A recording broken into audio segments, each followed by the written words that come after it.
Well, good afternoon, everybody. Thanks for being here with us. Coach Bill Middleton here for your mid-year market update and forecast. I'll give you just another 30 seconds or so for those of you who are getting settled in, and then we'll get started. Thanks for being here.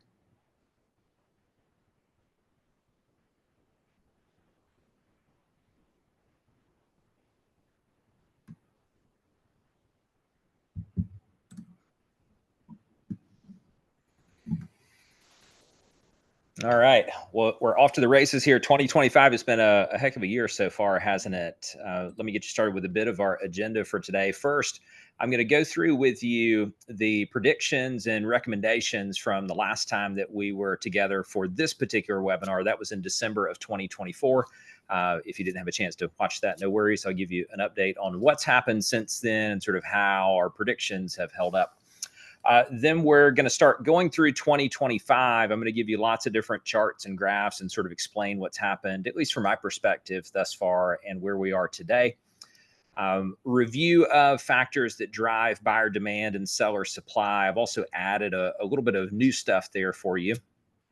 Then we're going to go through the hidden cost of waiting. That's something you might have seen that I've put back on your radar since the last forecast update that we did, but I'd like to revisit that because there are some classic truths in there that I would say have continued to transpire over the past 7 or 8 months. Then we'll get into the predictions for the remainder of 2025 and sort of look into the crystal ball for 2026, and I'll give you some proposed action steps.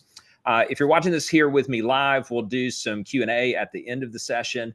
So you'll be able to put your notes in the Q&A section. I'll address those. If you're watching the recording, then obviously you won't have the ability to do that, but you could always ping me at bill@middletonelitecoaching.com, and I'll be happy to tackle any questions that you might have. So here we go. Back in December of 2024, these were the 30-year fixed rate mortgage predictions for these organizations by year end 2025. So the National Association of Home Builders had us at the quote below 6, National Association of Realtors near 6, Mortgage Bankers Association 6.0.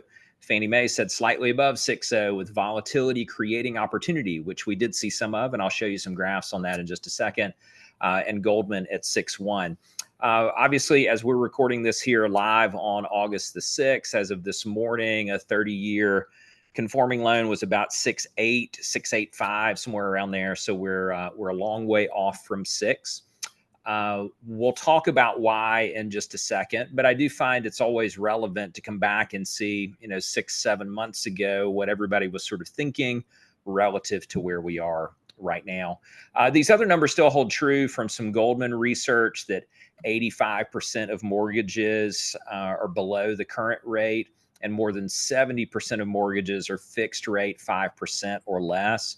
So it's that continuation of that lock-in effect or happily stuck or whatever phraseology you'd like to use. We have seen a little bit more movement in that this year as people have just generally made peace with the fact that rates are going to stay higher for longer and that they probably just need to get on with their lives. However, those numbers still hold pretty true. Let's look at some other things that I had in your December 2024 forecast for this year. This is what I called possible good ideas and not so good ideas. By the way, no one from Washington or your local government called me to ask my opinion, and that's okay, I suppose. But here's what we said. On the possible good ideas headed into 2025, less restrictive zoning. That was more about making new construction easier. Obviously, that varies from municipality to municipality. Hopefully, in your backyard, things are getting a little bit easier to build.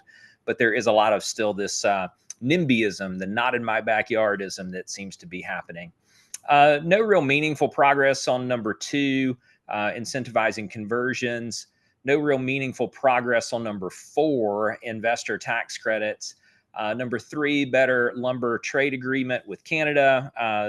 That has just continued to deteriorate. So I'll be careful not to get into too much political opinion here. In fact, there won't be any political opinion, rather just economic observation. We're at a spot right now where, as of a week or so ago, the National Association of Home Builders reported that tariffs and duties on Canadian lumber are near an all-time high. So that's obviously negative for home construction. So let's just call that an X in the good idea column. Now that we get to the not so good idea column, political meddling with the Fed, you've seen plenty of that going on. Tariffs that impact housing construction materials, you've seen that largely in unresolved trade policy, which is the big overhang of the market, really. Again, just as an economic observation, the big overhang is unresolved trade policy. In construction materials, we're talking about Mexico, we're talking about China, and those things still lingering right now is really what continues to put upward pressure on rates. So kind of an X on number one, an X on number two. Number three, overly restrictive immigration policy, probably an X there. And then the other idea that was very popular for both parties on the campaign trail, which were tax credits for buyers. I didn't really like that as an idea. It doesn't have any legs right now, but that was really more stimulating the buy side, which you might argue as an agent is kind of needed right now. But in the grand scheme of things, we still find ourselves largely undersupplied from an inventory standpoint in most of your markets. Not all markets, but most of your markets. Give you one other thing. Oh, I don't know why I did that. Stand by, please. Fix something. Here we go. So this was my suggested actions from December 2024. These are just quick refreshers. I trust that most or all of you did these things so far in the first 7 or so months of this calendar year. Number one was, if you're still dreaming about the market of 2021, time to move on. I doubt that we'll ever see that again. Not sustainable, as you know. Taking care of your body and your mind, because you're going to need them both. Those of you who we coach, I know, have been really purposeful about that this year. And hopefully those of you tuning in have as well. Consistently focused on the things that we can control, with rhythm being more important than speed. You've heard me say before that I really think that business is much more of a marathon than a sprint. And there will certainly be periods of time where you'll be sprinting because you've got some busy season or a big project that you're working on. But ultimately bringing this marathoner's kind of mentality to it is really what we're looking for. The fourth thing on my suggested actions for the year, we're really focusing on skills. And I know a lot of agents and teams who have doubled and tripled down on this, and they have seen very, very good results in spite of an otherwise kind of anemic market. I know other agents and teams who have really kind of gotten themselves in trouble by not doing this, and they've continued to spend money and time and resources on agents or team members with low to moderate skill. More on that in the back portion of today's session, but I think we are still very much in a market that demands level 8, level 9, level 10 skills. And then the final one was that hope is not a strategy. The market's going to do what it'll do, which we have seen over the past 7 or 8 months since we were last together on this session. And then the rhetorical question was, what will you do about that? And I don't know why it still wants to do that. Keep jumping out into something. Okay, here we go. Here's where we are right now through the context of where we've been. This is from NAR's recent existing home sales report that came out just a couple of weeks ago. These are June data that we're looking at here. Total existing home sales. This is a seasonally adjusted annualized rate, which just simply means that if homes kept selling at the rate that they did in June of this year, adjusted for seasonality and annualized, we would end up at 3.9 million home sales, which is near a multi-decade low. You'll also notice that if you go back roughly a year or so ago, that seasonally adjusted number was 3.9 million. We've had a few little bumps in here, a spring seasonality bump, and then also an interest rate bump. So just hang with me and nerd out for a second, because one of the things I'm going to really put a spotlight on for you today is the direct correlation between declining mortgage interest rates and increasing unit count and median home sale price, because that's a piece that you instinctively know, but I think most of your buyers who are sitting on the sidelines aren't really paying attention to. So it's sort of another layer to this hidden cost of waiting thing that we're going to get to here in just a few minutes. But if you just look back with me for a little bit, let's go all the way back to the immediate post-COVID drunken frat party peak. And that was 6.4 million, pushing 6.5 million. If you go back to this little prior peak here, home sales. And then you just, you felt this. This is rates rising and the market cooling off. And here we are for the past basically 2, now pushing 3 years, bouncing along sideways between like 3.9 million and 4.4 million home sales. You'll notice though, like you've got a spring seasonality bump here. You've got a spring seasonality bump here. And then you've got like this double bump here. Now going, what's that about? Well, one of them is spring seasonality, and one of them is actually a lag from when we saw interest rates very quickly drop almost all the way to 6. FHA was actually a smidge below that for a minute and then bounce back up. I'll give you a graph on it in just a second. But this is kind of a one slide example of how unit count is down about 40% from the peak and basically flat year over year, which is a little different than everyone's projections coming into this year, which had the market up about, say, 10% or so in units. So basically flat in units year over year. Let's keep looking at where we are with some other stuff. So here's median price of existing home sales. So this is the value of the homes that are selling. This line mostly bouncing along sideways, but still moving upward a little bit. I'll give you the specific number here in just a second, but nationwide 438 or so. That represents about a 2% gain year over year, which all things considered pretty good since rates have remained in the high 6s and even touched 7 along the way. So even though unit count is flat near a multi-decade low, you're still seeing modest home price appreciation. Many of you who are on the session live are in markets where you're still seeing this net inbound migration. So you're probably seeing even higher rates of growth, 3, 4, 5, maybe even 6% median home sale price growth.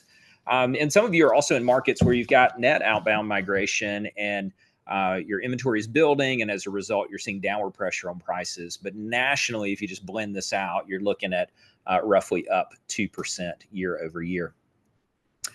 We're going to continue to sort of nerd out on the impact of rates on prices or values for just a second, because I'd love for you to go back and look more deeply at this within your markets.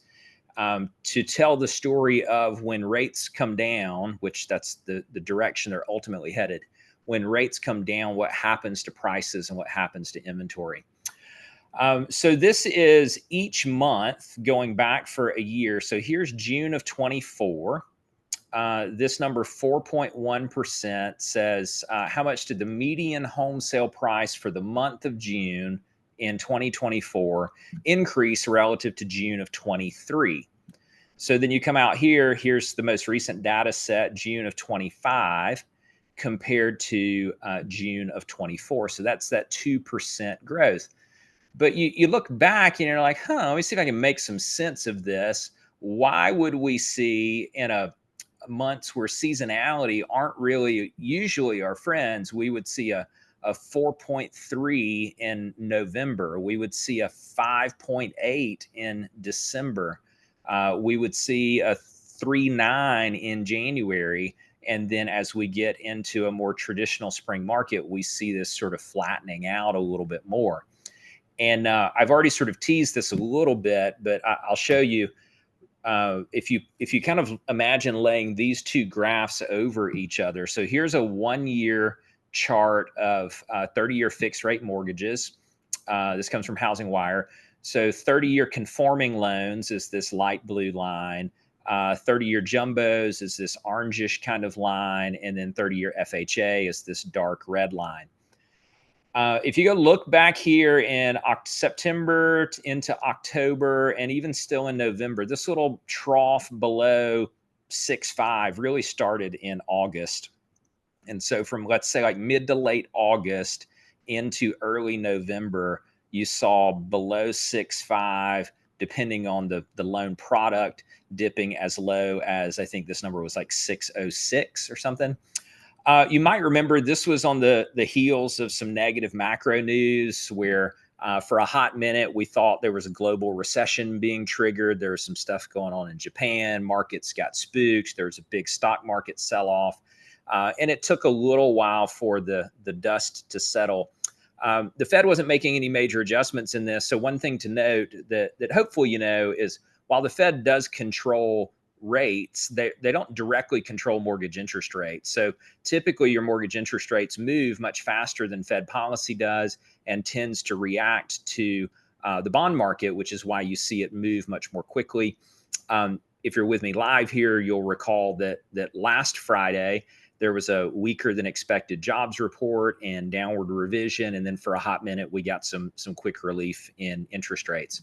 But hang with me for a second, because the story I really want to make sure you see graphically here is that this big, comparatively, this big dip in rates, if you say, all right, well, buyers locked in then, they went under contract on some lag, let's call that within like the next 2 to 4 weeks, these buyers are now under contract. So you just lag this data, let's call it another 30 to 45 days out. And lo and behold, where you end up is you end up with 4.3% increase in November, 5.8%. Now, keep in mind, these are prices. These are not unit numbers, but the story I'm really trying to drive home here is if we're saying to buyers, if you're sitting on the sidelines waiting on rates to come down, maybe they won't, which is what's happened for the past 7 or 8 months. Maybe they will. If they do, then more buyers are going to come to the market. And you know what happens in that situation. When buyers come to the market en masse, inventory levels go down, prices go up. And then the question is, by how much? And so in these months, particularly November, December, have seasonality tailwinds. What's literally happening there is the lag effect of these dips in interest rates. Now, I won't bore you with moving through each of these, but there are instances where, excuse me, these little dips create more buying activity. My personal opinion here is that anything above 6.5 is really hasn't seemed to stimulate a whole lot of buyer demand, but there's something psychologically about moving below 6.5, closer to 6.25, or even down here at, FHAs and the sixes that really seem to move big groups of people off the sidelines. And then in the short run, they end up driving prices up in that period of time. One other quick thing just to support this, and I'd love for you just to pull these numbers in your own markets, because obviously I'm representing the entire United States here. But each of these tells a story, even in different price ranges within your market. So you would take the interest rate chart, you'd look at median home sale price and the price bracket that your buyer is searching in this case, and you'd look at the impact that has on inventory. So that's what this graph is. This is month supply of inventory. This is NAR data, but the graph is generated by the Fed in St. Louis. If I go back to this period of time that we're looking at, so we went back to like August, September is when the market began to react and rates started going down. As rates went down, guess what happened? Inventory got depleted. Inventory in December, which we know is historically not a huge like new inventory growth month. January, February tends to be, but you can see how inventory was depleted. This line really wanted to continue to go from like 4 to 4.5, but we got this depletion of inventory right here, which was low rates driving buyers into the market, gobbling up the inventory that was there. All right, hang with me for a second because I want to talk about the seller angle of this while we're still in the weeds on this topic, and then we'll zoom back out to the treetop level. A lot of you are dealing with sellers right now who are asking you the questions like, when's my house going to sell? When's it going to get better? Should I take it off the market until it is going to get better? And this can also serve as part of your conversation with sellers. You could make a case, which I will later, you could make a case that they should take their homes off the market and wait a little bit. But you could also just as easily make the case, as fast as markets are moving based on macro market news, you could also make the case that, like, hey, if you really want to sell your house, not only do we need to be in the game, which is on the market, but we also need to be priced properly so that when some event happens that temporarily drives down mortgage interest rates. See, this is a 60-day window at most. It actually felt much shorter than that in the moment, but technically it was about a 60-day window. When that moment happens, we are on the market so that the buyers buy our house versus buying somebody else's. And we're not scrambling to try to get back on the market as new inventory. So play that either direction that you want to, but I thought it was important that you really see something that you already instinctively know, which is the trend line is modestly up, but you have these, like Fannie Mae said in their projections, you have volatility creates opportunity. So you have this volatility in rates, which leads to these little pockets of rapid increases in price. So you can play that sort of both ways. All right. Let's stick a pin in that for a second and kind of hover back to the treetop level. Some of this is going to be a review for you in looking at the direction of markets outside of these event-driven ups and downs. We really need to consistently be updating our base case for what's happening in the market. And you can do that with just better understanding the relationship between buyer demand and seller supply. Since you've heard this from me before, I'm not going to spend a ton of time on it today, with the exception of some light revisions and updates. So first, in buyer demand, net migration. And if you're in an area where you still have more people moving in than moving out, that creates more buyer demand. That puts upward pressure on prices. You probably also have like some shadow buyer demand out there.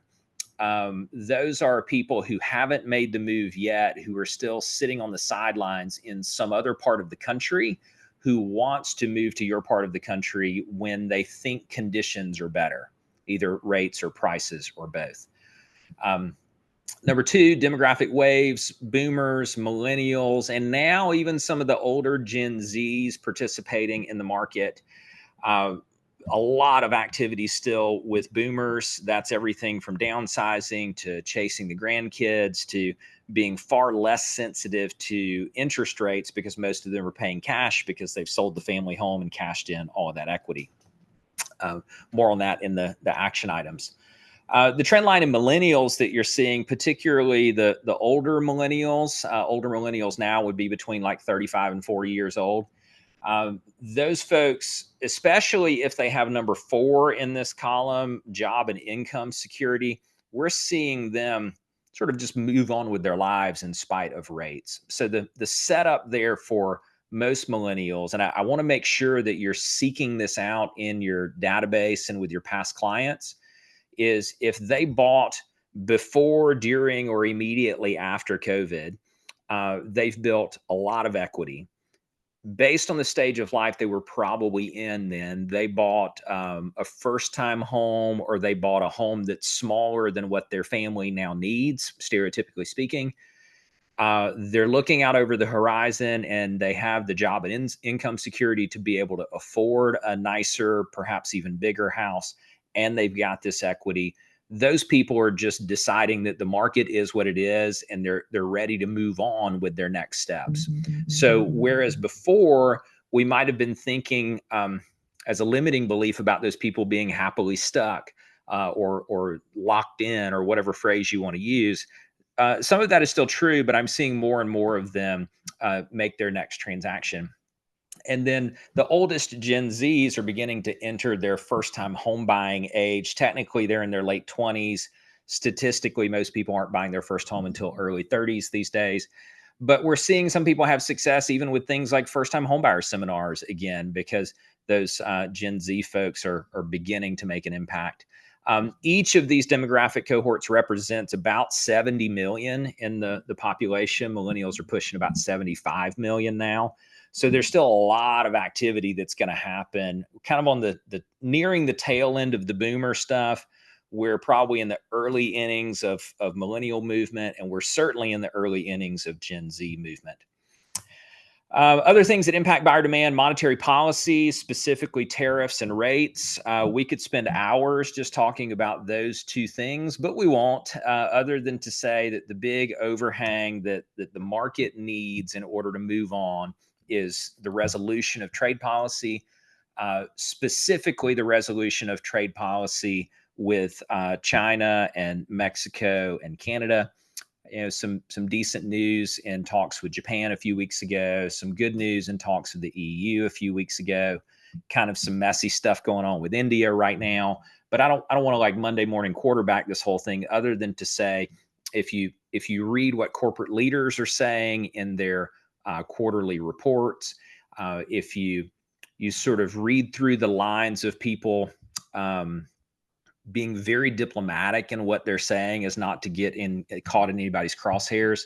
The thing that everybody needs to know is, what are the rules going to be so that we can make the necessary adjustments so we can get on with running our businesses and our lives. And that is why the Fed is continuing to hold rates higher for longer. That is why, with the exception of these little kind of fits and starts that we've seen, that mortgage interest rates are staying higher. The final thing, which I've already touched on in buyer demand, job and income security. I think there's something to pay close attention to here. One of the best performing sectors of the market nationwide, homes above 750, homes above $1 million. So those two brackets, like 750 to $1 million and $1 million plus. And this is all relative to what the average sale price in your market is, but think of it as like the top quartile of your market. That seems to be performing best from a transaction count standpoint. Really, the two reasons that's happening: one is boomers, which we've already talked about the reasons behind that. And two is you have these sort of upwardly mobile, upper middle class income earners, usually who are like older millennials who are moving into their family homes. So if you're in a market that has a really strong job market, has a lot of high income earning jobs in your market, those are the people to really pay attention to, who are, in this example, they're selling 500 to 600,000. They're buying 800 to $1 million, plus or minus. Go to the seller supply side. A couple little things here. New construction, you've seen what's happened there. New sticks out of the ground has slowed significantly. That's largely about not knowing what the rules are going to be around tariffs and labor, and hesitant for them to get out over their skis, not knowing what their construction costs are. Resale inventory has grown, which you saw in the prior graph, nationwide, about 4.5 months of supply right now. And then number three, incentive/tax policy. Another thing we could spend a lot of time talking about, but I won't today, other than to say that there were some positive real estate related things that passed through in the quote big beautiful bill. So I'll drop a link in the notes that I'll send you, and if you're watching this recording on YouTube or elsewhere, we'll post all the resources. You can check out. NAR did a really good article on the things that were in the bill that had direct impact to housing. So some good stuff there. Okay, but if you understand broadly, like those are the factors, part of your job, I think, as a real estate agent or real estate leader, is to sit back and say, in what ways have these things changed since I last looked at them closely? And in what ways do I suspect they're going to change moving forward? And that sort of begins to update your working theory. I'll give you mine in a second, but want to make sure you have the framework. Okay. When I went through this in the December webinar, I said to you then that this was the most important topic that we were going to cover. And it is again, because basically nothing has changed with this thesis over that period of time. Here we are 7.5, almost 8 months later, and this has held true. But if you haven't heard this before, you need a refresher. Let me give it to you in my own words. What you have in front of you are three scenarios for three different purchase prices. You have or loan values, to be more specific. You have a 250 loan at 7%, 6%, or 5%. This is a principal and interest payment based on those. You have a $500,000 loan. You have a $1 million loan. In this example, I'm using a $500,000 loan. We're going to look at a $600,000 purchase price just to keep the math nice and round, but you'll follow the thought pattern in all of this. Before I go into the weeds on explaining it, if I were you, here's what I'd do. I would create some sort of spreadsheet, work with one of your lender colleagues to make sure you get your numbers dialed in really tightly.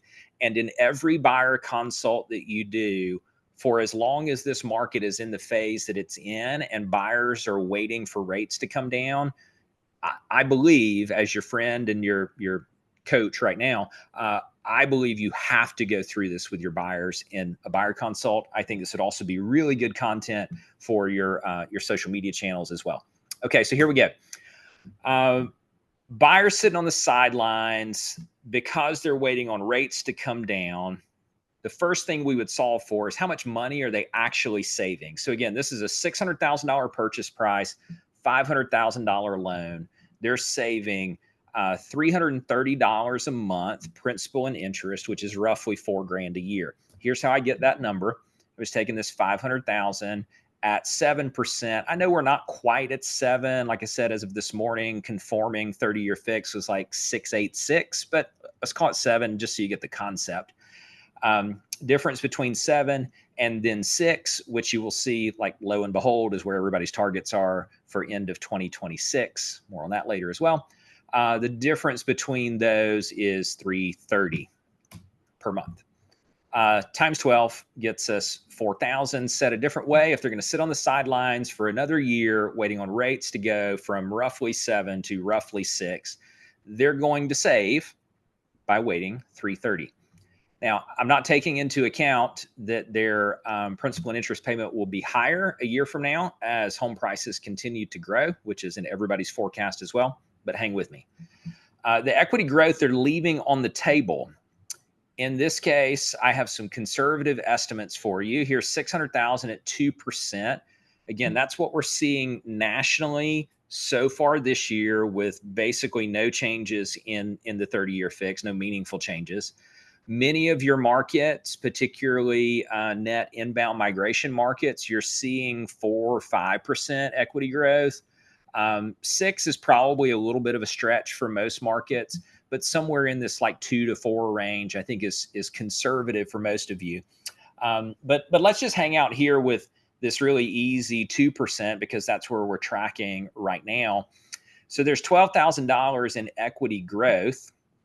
What you also know, and this is probably even more extreme now than it was when I gave this to you 7 or 8 months ago, and that is the negotiation opportunity that your buyers have in this moment. I know there are little pockets in many of your markets where if the house is like just a perfect 10 out of 10, it's going to sell in the first weekend. It's going to sell at 100% of list price. Some of you occasionally are still seeing some multiple offers, even though those are becoming more and more rare unless you're underpricing to intentionally get that, which is kind of a cool strategy. But list price to sale price ratio, if you were to come in and be able to get, say, a 3% discount on this, you also know that builders are like completely giving away the farm right now on their finished inventory or their near finished inventory. So you could probably negotiate even more than that on some new construction stuff. But let's say you got the 18 grand here off of the 600 in some form of negotiations or seller prepaids, et cetera. You got the 12 grand in equity growth over that 1 year period. 12 and 18 is $30,000. But they would have saved $4,000 in mostly interest, but a little bit of principal over that period of time. So net, they left on the table $30,000 minus $4,000, $26,000. And so maybe let's pause here for a second. This is all the rational math behind it, and you've heard us say a zillion times that logic or rationality is going to make people really think about something. So you'll hear them say, "Oh, that's interesting. I never thought about it that way," but that might still not be enough to move the needle. What will likely move the needle in this conversation, though, is the thing that they're trying to get away from. Their underlying motivation to make this move that they've talked to you about making, but they're putting on hold. They're millennials who are living with their parents, or they are renting, or Sometimes it's like corporate relocation, going to rent for a year and then buy, but now they're still going to keep renting. Or they are the upward mobility millennial that I talked about that's in a home that's too small for them. Or they're the aging boomer whose family home still has all the bedrooms on the second level and they're tired of going up and down steps, but they're waiting that out. Any of those things that they've told you they're trying to move from are create these pain points where we would basically say, not only are you leaving tens of thousands of dollars on the table by waiting on something that may or may not happen, you're also still going to have to blank pain point. And now you're able to drive that to some conclusion with how long would you be willing to continue to climb the stairs and keep up with your 4,000 square foot house before you finally decided to move on? How long would you be willing to live in your parents' guest bedroom before you've had enough of sharing the kitchen with them and seeing grandpa in his underwear all the time? Whatever the scenario is, you're helping them understand that there's a financial piece that's being missed out on. And then there is a emotional motivation piece that's being delayed. Okay, I'll give you one other thought on this and then we'll move on. This falls under the category, which you've also heard me say before, this falls under the category of I would far rather tell them all of this stuff, show them all of this information, and have them say to me, hey, Bill, like, I get it, man. Thanks for going through all this with me, but we're still just going to wait it out. Like this, it's just too much money per month for us to pay. We're going to just suck it up and keep living with my parents, or we're going to keep climbing the stairs in this house, even though we don't really want to be doing it. Like we're just going to grin and bear it until conditions get better. Like, okay, I can disagree with that because of this rationale, but I can respect that it's their decision and not mine. I've given them the information. I've shown it all to them. They've decided to not move anyway. I would far rather do that than I would fast forward a year. Rates are down to 6 or so, which is where most of the predictions are. I'm not so positive about that, but more on that in just a second. That's where most of the predictions are. What you also saw, though, let's go back. When we saw that quick little dip in rates, we saw nationally 4.3%, 5.8%, another 4%. Let's just blend that and call it 5 to 5.5 home sale price growth in that window of time. So I don't want to badger the witness here, but part of the flaw in the rationale of waiting is that they're thinking they're going to wait on rates to come down and that prices are not going to begin to outrun them. So this is how you can tie a couple of these thoughts together here. If we're talking about rates coming down to 6, then we're probably talking about median home sale price growth that's back in the 4, 5, 6% range. So now all of a sudden, this $600,000 house that they're looking at is a 630, is a 635, is a 640. There's more buyer demand. So if it's a really good house or people fighting over it, like I don't want to get too extreme on this, but I need them to know that they're kind of playing with fire here. I'd rather do all that and them say thanks, but no thanks, than I would for us to look up a year from now. That $600,000 home in that neighborhood they really wanted to be in is now a 630 or 640, and the market's running away from them again. And they say to me, God, I wish I could have seen this coming, or I wish I would have known, or I didn't think that that prices were going to go up that quickly after they had been, kind of stalled for quite some period of time. So I don't want to belabor the point any more than I already have, but I really, really, really need you to take this away from this. If you have buyer's agents on your team who aren't completely fluent in this conversation, I guarantee you they're missing buyer opportunity. And the way that that's showing up is they're coming to you talking about their pipelines, and the people that could be A's in their pipelines, they're treating as if they're B's and C's because they haven't dug in on this with them. So hopefully I've given you enough ammo to work with here. Thanks for letting me preach for a little bit. I'll get off of my soapbox and we can all sort of take a deep breath. But there's your hidden cost of waiting. Okay, so what you probably came for is where do we go from here? I have some opinions, which I'm going to share. But first, let me give you what our friends over at NAR said. They're the first to really come out with a forecast for next year. You'll see a lot more economist updating this over the next month or two. A couple weeks ago, NAR did their mid-year forecast. And here's what they did. They downgraded 2025. No real surprise there. Coming into 2025, their numbers looked a lot more like these 2026 projections, but they've revised them downward. No judgment there. Like, we're all just reacting to things that happen in real time, and nobody's perfect. But the big driving factor there is where the 30-year fixed is and the impact of that on buyer demand. So they see the 30-year fixed at 6.7 by the end of this year, just marginally down from where we are right now. I tend to fall in line with that, plus or minus 100 basis points. Marginal increase in home sales, marginal increase in home prices. Again, these are national numbers. And then out into 2026, this looks a little cheerier. Keep in mind, from a existing home sales percentage, like, we're coming off of a multi-decade low. That was that 3.9 million number that I gave you at the top of the call here. It'll probably this year settle in somewhere around 4 to 4.1. So 14% off of that is a good solid number. I think we would all welcome that. They're also predicting median home sale price increase of 4%. That further reiterates the point I was making with you about, as rates find their way to 6, which is NAR's year-end target, that we'd see home prices go up to 4%. Let's hang here for a minute, because I've talked a lot about the buyer side of the equation, because I think that's the thing that most people continue to miss in this market. Not necessarily you, but your broader database, the prospects in your pipeline who you just can't seem to get off the fence for whatever reason. But what does all this mean for sellers? Couple of things I would say is, you're familiar with the script that was very popular pre-COVID, when, let's say, like 17, 18, 19, when the market was behaving much more like a balanced market. We would say to a seller, the only people who are selling in today's market are the sellers who have to sell. The only people who are selling are the sellers who have to sell. And as you know, those are the people who have the underlying motivation to do so. They have life circumstances causing them to do it: job relocations, death, divorces, downsizing, upsizing, etc.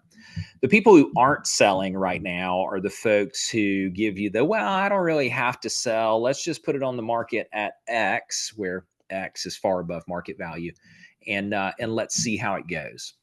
The very selective buyers in the market probably aren't even looking at that house at all.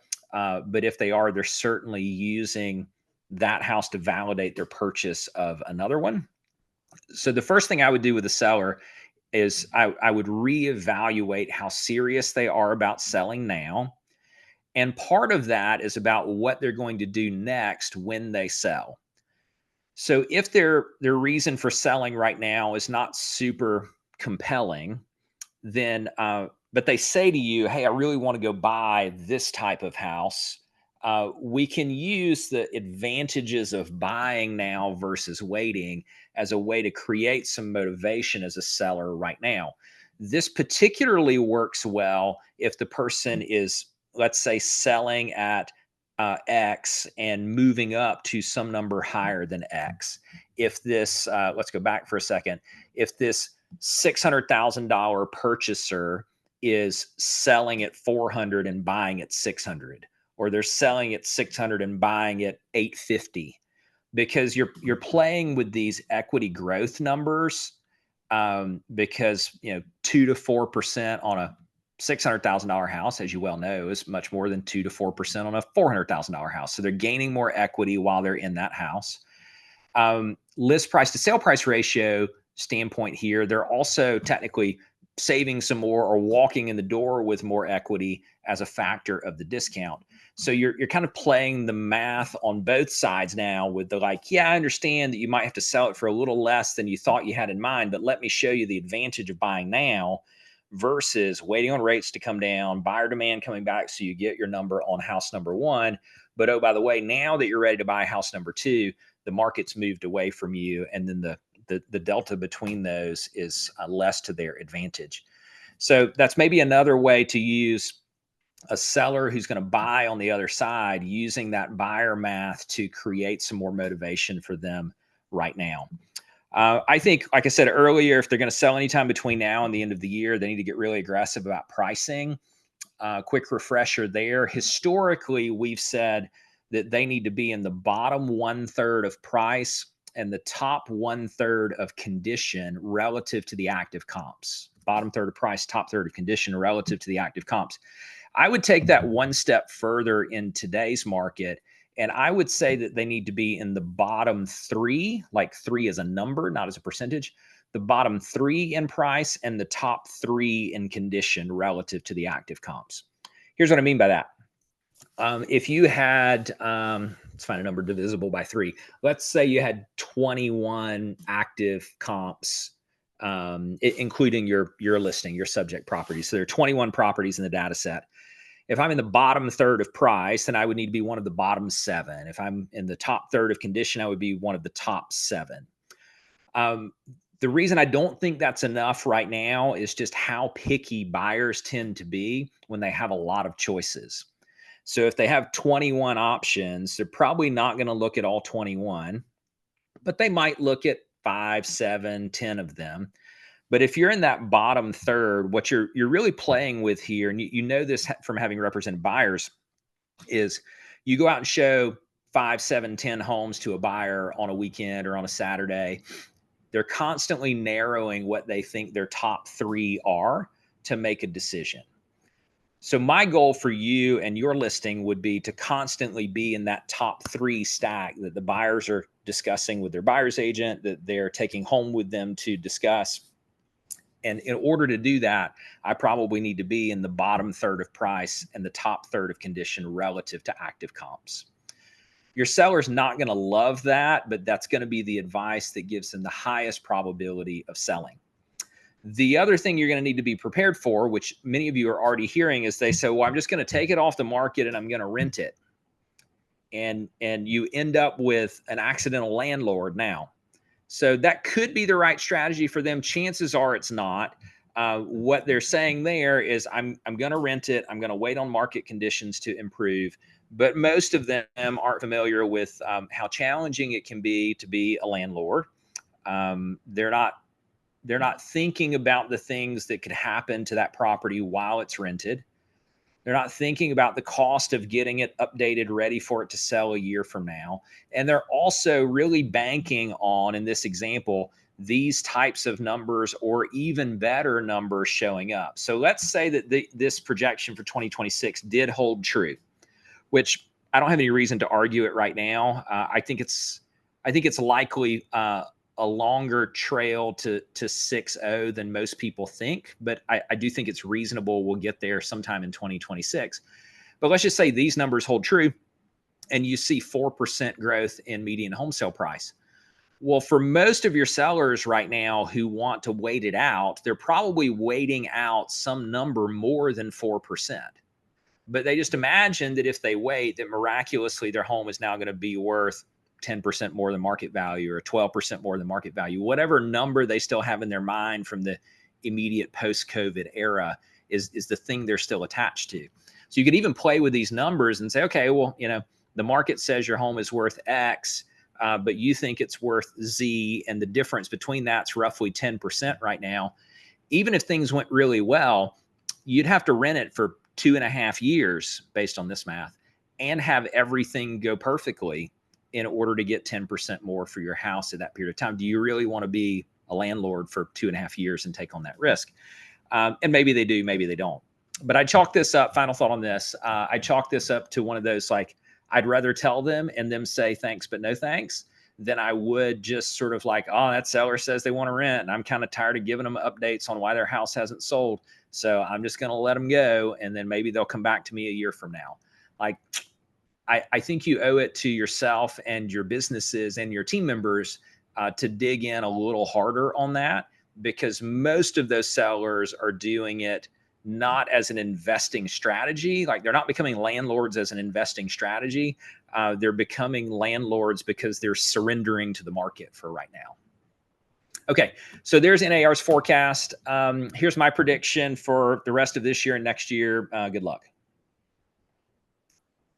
No, you know better than that. I mean, I do wish you luck, but here's some actual predictions for you. If I were you, I'd run my business based on two scenarios. And if you plan for the worst scenario and you get the better, then you're just out ahead of things. But if you're planning as if this is going to happen next year and your business plan is built on this, and we end up getting another kick the can year like 2025 has been thus far, 26 isn't going to feel all that fun. Like, I get it. This doesn't feel as fun as most of us would like for it to be. So I'd like for you to prepare as if mortgage rates are going to stay above 6.5 for the foreseeable future. That's not necessarily a prediction, but I do think, as I said in December, as part of this forecast, I think rates are going to stay higher for longer than most people expect. I think inflation is stickier than most people expect. I do think, as a silver lining, the current administration has a very high incentive to figure things out sooner rather than later, because we're going to blink and we're going to be in midterm election cycle. And every political party who has power wants to hold on to it. So this is not a Republicans or Democrats thing.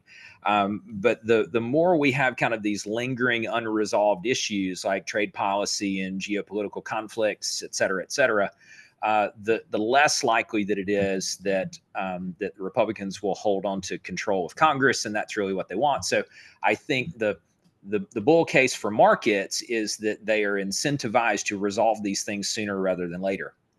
But if I were you, I'd be preparing as if the 30-year fix stays above 6.5 for the foreseeable future, and the numbers that you see in your market from a unit count standpoint and from a median home sale price standpoint kind of mirror what you've seen in 2025 so far, which means you're going to have to really dig in on some of the skills that I've modeled for you today. Okay, so that's sort of the bear case. The bull case would be mortgage rates go below 6.25. I think that's kind of a magic number. Anything could happen, of course, but I really don't see rates going below 6. I think if we see these little blips where we get close to 6, like we did in the fall of last year, you'll see that little quick run that comes on the other side of it. But I don't see anything right now that's really going to push it consistently below 6. So I think 6.25-ish is kind of where the wave starts to come back. So you'll see some things happening. Those of you who have done a really nice job of building listing inventory, which I think is a great strategy for now, and communicating effectively with your sellers and setting expectations about how long it might take to sell their house. As you're building your listing inventory, when some of those events happen that drive rates down, buyers come back in a hurry like they did in like November, December-ish of last year, then your inventory gets sold quickly. So you're going to see these pops of business where your inventory gets gobbled up. That's great. The other thing you're going to see is these buyers who have just been kind of latent in your pipeline. They're going to step in very quickly. So you're going to need to have the bandwidth to service that. So with a lot of our clients right now, we're already looking at their 2026 organizational charts. We're sort of playing both of these cases and saying, okay, how do we need to reposition such that if this scenario or something like it plays out, that we've got the bandwidth internally to handle 14% more units or more? How do we continue to build listing inventory in a way that we've got what might feel historically like a glut of inventory to be ready for that thing? There is a sub note within this where I really want to encourage you to reconnect with all of those kind of lukewarmish, borderline cold buyers in your pipelines. I think a lot of agents are really, really good at the stuff that's right in front of them, and then really struggle with the stuff that's like 3 months old or older. So if you want to go way in the weeds on some homework, you would look at every lead that's from like 3 months old. I would go all the way back to like early 2022. So let's call that like 3 years old. That's really when we started to see rates go up. And go back and like, what have they done? Are they still on the sidelines? Can we reconnect with them? Can we explain the hidden cost of waiting because they've been doing it for 2 or 3 years now? and they're finally kind of starting to feel that. So you're looking at the back half of the year. You're looking at two scenarios headed into the back half and into 2026. You're kind of running parallel tracks for both, and we can certainly help you with that as well. I've already covered number two.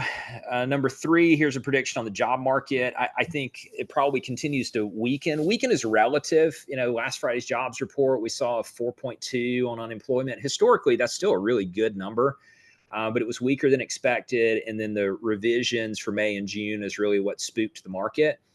But if you pull back for a second and look out in the horizon farther, I think you're going to see more of corporate leaders really questioning, and I'm talking about mid to large size corporations, but this might also apply to you and your teams or firms.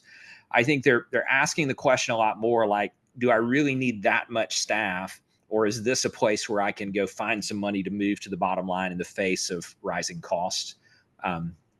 Or is that a staff member that could be largely replaced by AI? So maybe I cut some staff, but I don't rehire on that. So those are all pieces that I think are going to continue to drive unemployment upward a little bit. Already mentioned the next one. If rates stay at 6.5, basically kind of a kick the can. Below 6.25, you'll see something more in line with NAR. We've already covered that as well. Finally, and then we'll wrap up because we're right on time. My recommendations. I've already given you a lot throughout today's session, but let's be real specific on these. Lead gen related, I'd make sure that all of your efforts are focused on people who have underlying motivation: relocation, upsizing, downsizing, divorce, death, etc. That doesn't mean don't work your database, because we're going to cover that in a second. But within that, you're really, really focused on the types of people that are going to move without regard to what's happening with rates or macroeconomic ebbs and flows. The second one might actually be the most important. I was talking about this with our coaches on our monthly mastermind call a couple of weeks ago. And the question I get a lot from my vantage point is, of the teams and agents that you're coaching who are doing really well right now, what's one of the common threads? And we all agreed as coaches that one of the common threads is that those people have increased the consistency of and the crispness or the sharpness of their consumer-facing marketing. They're more they're out there more with crisper messaging that's cutting through the noise. And we're seeing success in all platforms. So this is not just a social media or video thing, which is very common right now, and a number of people are doing very well with it. But we have clients who are doing a great job with direct mail to the boomer segment of their database. We have folks who are doing a really nice job with farming. We have folks that are killing it with their email newsletter.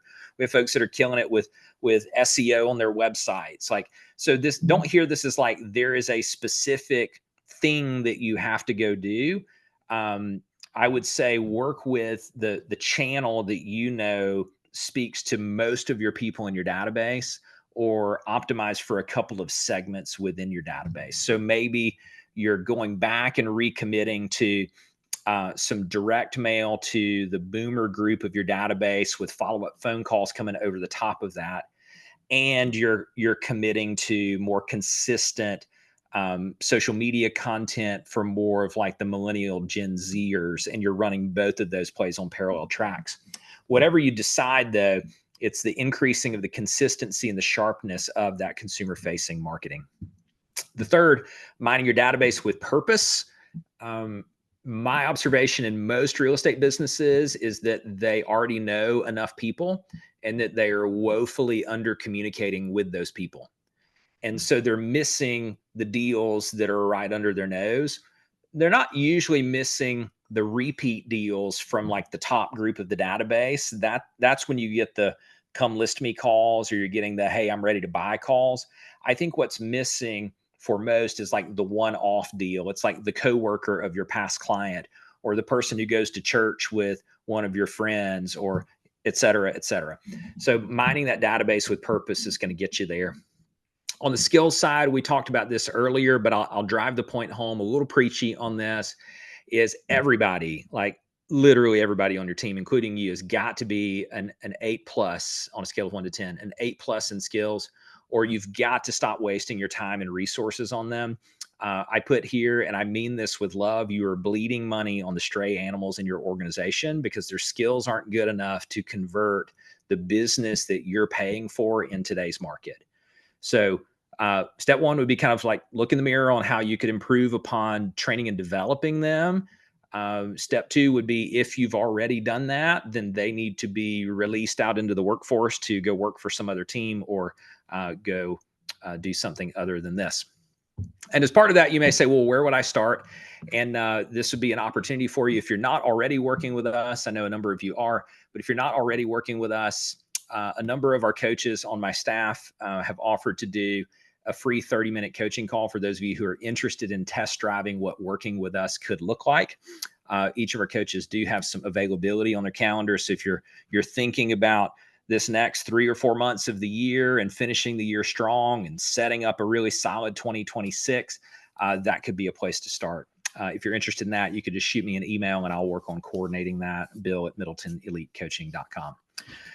Okay, we've covered a ton of ground today. Hopefully you took a lot away from how the 2024 forecast has shaped up into this first 7 or so months of the year, how we got to where we are and where we're likely headed. Maybe even more importantly, why we're headed that direction and what your opportunities are as you continue to lead your businesses into the future. I appreciate your time and attention as always.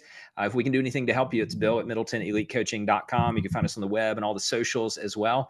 And we'll see you next time. Thanks, everybody.